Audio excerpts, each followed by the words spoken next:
Dubai পৃথিবীর এমন একটি জায়গা যেখানে মানুষ হেলিকপ্টার ওভার দিয়ে কল করে নিয়ে আসে, এবং এই সার্ভিসটি মানুষ রেগুলারলি করে দুবাইতে। সব চলে যাচ্ছিল, তারা শারজা, আবুধাবি ওই সব অঙ্গরাজ্যে চলে যাচ্ছিল, কারণ দুবাই জিওগ্রাফিক্যালি এমন একটা জায়গায় যে ওইটার কোনো বেনিফিট তারা পাবে না, এরকম চিন্তা ভাবনা করে তারা ওইখান থেকে চলে যাচ্ছিল। একদিকে তাকাই, সো দুবাইয়ের পৃথিবীর সবচেয়ে বড় বড় ইনফ্রাস্ট্রাকচার, পৃথিবীর সবচেয়ে বড় বড় কোম্পানি, সবচেয়ে বড় বড় বিল্ডিং, সবচেয়ে বড় বড় আর্কিটেকচার সব কিছুই দুবাইতে আছে। এক রাশেদ বলে যে আমার আসলে মুক্তা তোলায় কোনো ইন্টারেস্ট নাই, মাছ ধরায় কোনো ইন্টারেস্ট নাই। সো আমাদের পুরো এখন চিন্তা ভাবনা হবে ইনফ্রাস্ট্রাকচার তৈরি করার জন্য। মুম্বাই পুলিশ কমায়ে 2022 সালে 22টাতে নিয়ে আসছে। সো এখন প্রতি 1 লাখ মানুষে 22 জন মানুষ দুবাই পুলিশের কাছে কমপ্লেন করে। তো ইনফ্রাস্ট্রাকচার দিয়ে তো তারা অনেক দূর আগালো, তো তারা আসলে চিন্তা করলো যে নতুন কি করা যায়। সো সেইখান থেকে তারা 2002 সালে ওয়েলকাম টু দুবাই নামে একটা প্রোগ্রাম লঞ্চ করে। সো সেই লঞ্চে তারা বলে যে আপনি পৃথিবীর যেই জায়গায় থাকুন, আপনার পৃথিবীর জন্ম যেখানেই হোক না কেন, আপনি দুবাই আসতে পারবেন, দুবাইয়ের রিয়েল এস্টেট কোম্পানিতে ইনভেস্ট করতে পারবেন, রিয়েল এস্টেট কোম্পানি কিনতে পারবেন, রিয়েল এস্টেট কোম্পানি নিজে ফর্ম করতে পারবেন, নিজে বিল্ডিং বানাতে পারবেন, বেচতে পারবেন, সকল সুবিধা দুবাই দেওয়া শুরু করে।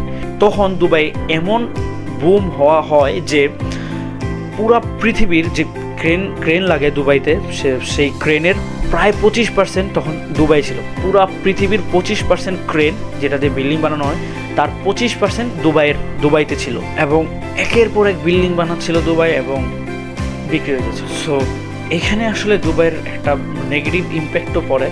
সো এত বিল্ডিং, এত বাড়ি, ইনফ্রাস্ট্রাকচার করার ক্ষেত্রে তাদের অনেক লেবারেরও প্রয়োজন ছিল। সো তারা শ্রীলঙ্কা, মালদ্বীপ, নেপাল, বাংলাদেশ থেকেও বিভিন্ন ধরনের লেবার নেয়, এবং লেবারদের থাকার জায়গা, তাদের জীবনযাত্রার মান আসলে খুবই দুর্বল ছিল, যেটা আমরা বিগত কাতার বিশ্বকাপে দেখছি।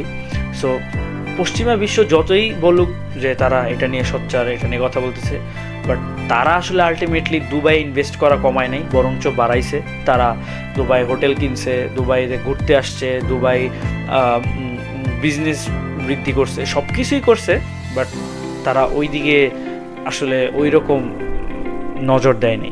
এই করতে করতে দুবাই আসলে চিন্তা করতেছে যে আমরা তো অনেক ইনফ্রাস্ট্রাকচার হলো, অনেক বিল্ডিং হলো, রিয়েল এস্টেট হলো, সো নেক্সট 20 বছর আমরা আসলে কি করব। সো তখন দুবাইয়ের সব শেখরা বসে চিন্তা ভাবনা করলো যে আমরা এখন দুবাইকে পৃথিবীর 1 নাম্বার ট্যুরিজম প্লেস করতে চাই। সো অ্যাগেইন সবাই আবার হাসাহাসি করতেছে যে ট্যুরিজম প্লেস কীভাবে এইখানে বানাবে। সো এই ট্যুরিজম বানাতে গেলে তারা ইনফ্রাস্ট্রাকচার কমায় নাই, তারা রিয়েল এস্টেট কমা নাই, বরঞ্চ আরও বাড়ছে। সো যখনই এয়ারপোর্ট থেকে যারা বিল্ডিং বানাইতে আসছে তাদেরকে তারা বলছে যে যখন তুমি বিল্ডিং বানাবা, তুমি ছোট বিল্ডিং বানাবা কেন, পৃথিবীর সবচেয়ে লম্বা বিল্ডিংটা চলো বানাই। কেউ যখন শপিং মল বানাইতে আসছে তখন তাকে বলছে যে শপিং মল যখন বানাবা, চলো আমরা পৃথিবীর সবচেয়ে বড় শপিং মলটাই বানাই। সো তাদের ইনফ্রাস্ট্রাকচারও হলো, তাদের বিল্ডিংও হলো, এবং পাশাপাশি তাদের ট্যুরিজমের ইম্প্যাক্টও হলো। সো তারা দুবাই মূলত মালদ্বীপ, ইন্ডিয়া বা বালি টাইপ ট্যুরিজম প্লেস বানাইতে চাচ্ছিল না, তারা এমন একটা ট্যুরিজম প্লেস বানাইতে চাচ্ছিল যে আপনি এখানে ট্যুরে আসার পর আপনি টাকা খরচ করার, যাতে আপনি অঢেল টাকা খরচ করতে পারেন, টাকা খরচ করতে পারবেন না এমন কোনো জায়গা ওনাদের কাছে নাই। এইভাবে তারা আসলে সাকসেস হয়েছে। তো আমরা যদি আসলে দুবাইয়ের দিকে দেখি, তারা এখন পৃথিবীর 3 নাম্বার ধনী দেশ পার ক্যাপিটায়। প্রথম হচ্ছে কাতার, দ্বিতীয় হচ্ছে লুক্সেমবার্গ, তৃতীয় হচ্ছে দুবাই। এবং এটার কোনো স্টপিং নেই, এটা যে থামবে তার কোনো নিশ্চয়তাই নেই, এটা শুধু সামনের দিকে এগিয়ে যাচ্ছে। আমি যখন বলেছিলাম যে দুবাই প্রায় 30টার বেশি ফ্রি জোন করছে, যেটা সবচেয়ে বড় ফ্রি জোন, সেইটা থেকেই দুবাই আয় করে বছরে প্রায় $80 বিলিয়ন। ওই একটাতেই প্রায় কাজ করে 1.5 লাখ মানুষ। আমি যদি বলি দুবাই একটা এক্স, সো ওই এক্সের জায়গায় আপনি যাই বসান না কেন, খুব হাই চান্স আছে যে সেটা দুবাই আছে। সো ওইটা বলে আর ভিডিও বড় করলাম না। এখন পর্যন্ত আমরা ক্লিয়ারলি দুইটা জিনিস দেখতে পাচ্ছি যে দুবাই আসলে ট্যুরিজম এবং ইনফ্রাস্ট্রাকচারের দিয়ে খুবই ভালোর দিকে আগাচ্ছে, এবং তারা যখন ট্যুরিজম নিয়ে কাজ করার চেষ্টা করছে তো সবাই হাসাহাসি করছে। তো তারা আসলে সাগরে বালি ফেলে তারা আইল্যান্ড দ্বীপ বানিয়ে দেখিয়ে দিয়েছে যে না, তারা আসলে ট্যুরিজম নিয়ে খুব সিরিয়াস।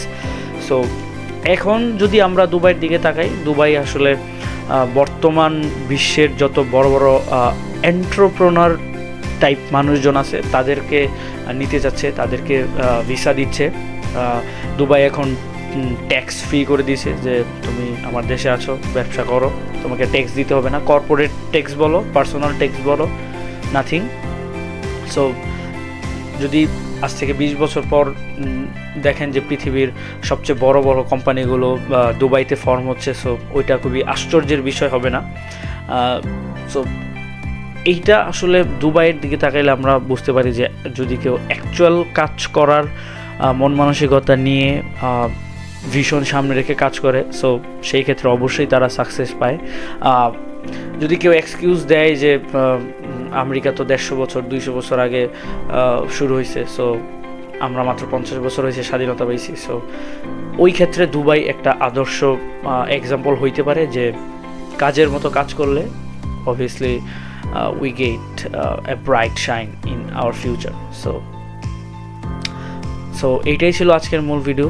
যদি ভালো লাগে থাকে অবশ্যই লাইক দিবেন, সাবস্ক্রাইব করবেন। সো আজকের মতো এখানেই শেষ করছি। Tata, bye bye.